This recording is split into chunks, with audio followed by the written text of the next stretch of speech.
Colorectal cancer is rising rapidly among younger adults worldwide.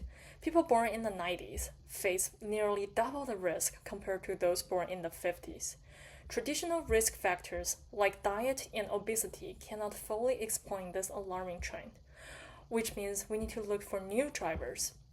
One unrecognized area is circadian health, our body's relationship with time. Circadian health has two parts.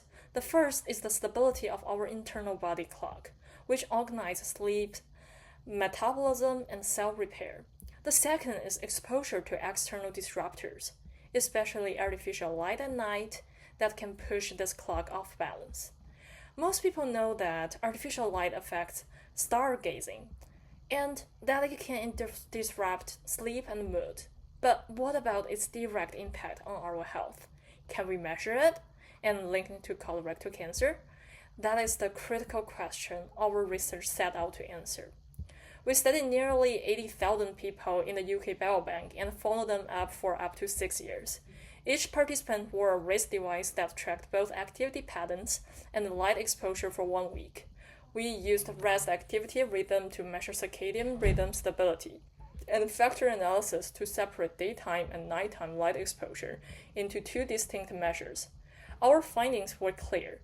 Individuals with the most disrupted circadian rhythms had a 76% higher risk of rectal cancer. Separately, those with the highest nighttime light exposure had a 52% greater risk. In contrast, daytime light exposure was not associated with cancer risk. These results were independent of other established factors such as body weight, smoking, or family history.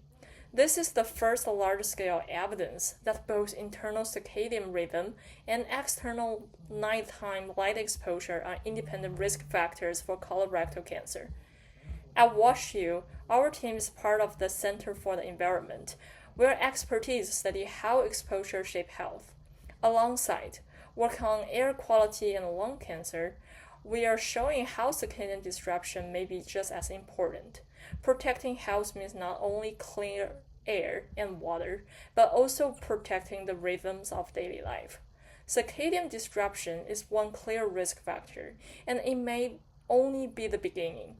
Other external disruptors in our environment could also impair our body's rhythm. By shining a light on these connections, we can move towards new ways of prevention and protect future generations from colorectal cancer.